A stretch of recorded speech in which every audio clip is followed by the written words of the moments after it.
여호수아 8장 24절에서 35절입니다. 26절. 여호수아는 아이 모든 사람들을 진멸시킬 때까지 단창을 들고 내뻗었던 손을 내리지 않았습니다. 진멸이란 단어는 들이다라는 것입니다. 구약 성경에서 어떤 것을 하나님께 바쳐 드리는 것을 의미하는 단어는 크게 두 가지입니다. 하나는 카다시로 하나님을 섬기기 위해 일상적인 용도에서 분리시켜 그것을 거룩하게 하는 것입니다. 그리고 다른 하나는 하람으로 하나님을 방해하거나 거부해서 하나님께 저주받은 것을 철저하게 진멸함으로써 하나님께 복납하는 것입니다. 이 전투 장면은 출애굽기 17장에 등장하는 아말렉과의 전투 장면과 유사합니다. 모세가 손을 들고 있는 동안 이스라엘이 승리를 거둔 것처럼 이번에는 여호수아가 단창을 들고 있는 동안 이스라엘의 승리가 주어집니다. 27, 28절.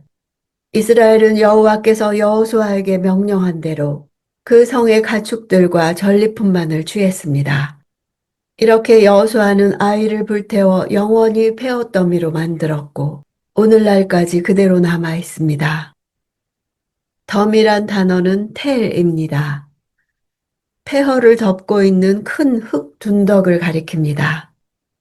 구약 성경에서 텔이라는 단어는 거의 대부분 죄악된 사람이나 도시들에 대한 하나님의 심판의 문맥에서 사용됩니다. 전리품은 승자인 왕의 소유로 귀속되었으므로 전리품의 하사는 전적으로 왕의 선물이었습니다. 불태웠다는 단어는 어떤 것을 완전히 태워서 없애는 것을 의미합니다. 제사법에서 제단에 올릴 수 없는 부적절한 것이나 제의적으로 더럽혀진 물건들을 모두 밖으로 반출해 불살랐는데 이때 이 동사를 사용합니다. 헤렘으로 불살은 성읍은 황폐화되어 주민의 주거는 허용될 수 있으나 더 이상 요새화되어서는 안 됩니다. 그러나 많은 경우 거주민이 살지 못하고 방치되어 결국 세월이 흐르면서 커다란 돌무더기로 남게 됩니다. 29절. 그리고 아이 왕을 저녁까지 나무에 달아주었습니다. 해가 지자 여호수아는 그 시체를 나무에서 내려 성문 입구에 내던지고 그 위에 돌을 쌓아 큰 더미를 만들라고 명령했습니다. 그래서 그것이 오늘까지 남아 있습니다. 나무에 달아두는 것은 고대 근동에서 극악한 범죄자를 처형할 때 사용하는 방법으로 신적인 저주를 의미합니다. 하나님이 시체를 나무에 달아두라고 명령하신 것은 그 시체가 하나님의 저주를 받았음을 알리고 죽은 자로 하여금 죽은 후에까지라도 모욕과 수치를 당하도록 하며 그것을 보는 자로 하여금 경각심을 갖게 하여 나무에 달린 자와 동일한 범죄를 저지르지 못하도록 경고하기 위해서였습니다. 이러한 처형법은 범죄자를 분리해 땅의 오염을 막는다는 취지에서 시행되었습니다. 신명기 율법은 나무 위에 시체를 밤새도록 두는 것을 금합니다. 시신을 나무에 매단 채로 방치하는 것은 땅을 더럽히는 행위이기 때문입니다. 이렇게 해서 아이에는 아간의 돌무더기 외에 또 하나의 돌무더기가 존재하게 됩니다. 30절.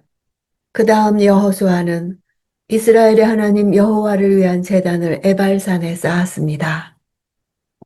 에발이란 이름은 나뭇잎이 없는 이란 뜻입니다. 이름 뜻처럼 에발산은 초목이 거의 없는 바위산입니다. 그리고 에발산 남쪽에 위치한 그리심산 때문에 에발산에는 거의 항상 그늘이 져 있었습니다.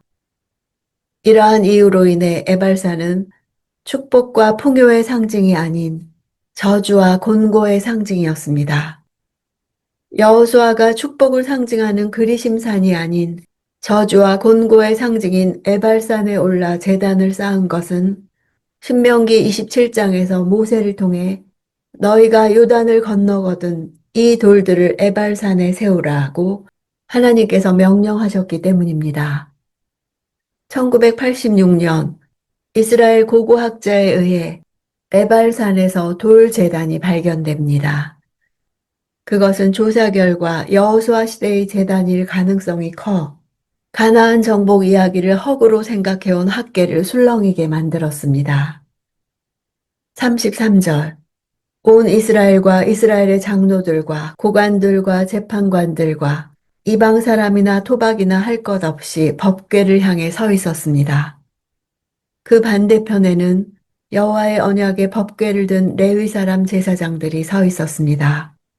그 절반은 그리심산을 등지고 섰고 그 절반은 에발산을 등지고 섰습니다. 이전에 여호와의 종 모세가 이스라엘 백성들을 축복하라고 명령한 그대로 했습니다. 세겜은 에발산과 그리심산 사이에 위치한 성읍으로 에발산은 940m 높이의 돌산인 반면 그리심산은 855m의 울창한 숲으로 된 산입니다. 그리고 이 두 산 사이에는 큰 골짜기가 형성되어 있어 천연 음향 장치를 갖춘 장소입니다. 이렇게 볼 때 에발산과 그리심산이 있는 세겜은 여호수아가 축복과 저주를 선포하기에 적합한 지형입니다. 축복의 길과 저주의 길이 불과 한 걸음 차이밖에 나지 않습니다. 축복과 저주는 언제든 갈릴 수 있고 바뀔 수 있습니다. 율법에 대한 순종 여부가 방향을 결정합니다. 35절 여자들과 아이들 그리고 이스라엘 가운데 사는 이방 사람까지 포함한 이스라엘의 모든 회중 앞에서 모세가 명령한 모든 말씀들 가운데 여호수아가 읽지 않은 말씀은 한마디도 없었습니다. 이방 사람으로 번역한 게르는 이스라엘 백성들 가운데 거주하는 이방인들을 가리킵니다. 이들은 출애굽 당시에 이스라엘의 대열에 합류했던 이집트인이나 이집트에서 체류하던 여러 민족들이었던 것으로 추측됩니다. 이들은 이스라엘 언약 공동체의 일원으로서 상당한 권리와 법적 의무를 공유합니다.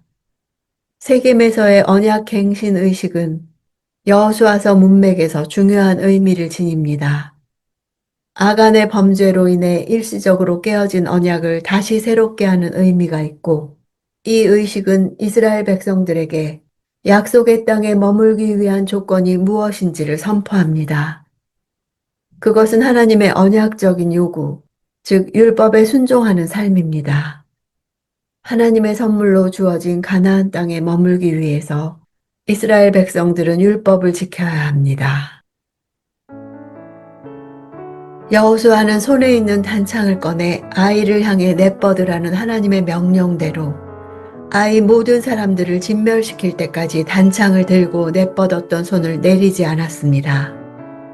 이는 일전에 아말렉을 다 진멸하기까지 모세의 손이 내려오지 않도록 아론과 훌이 모세의 팔을 붙잡고 있었던 일을 생각나게 합니다.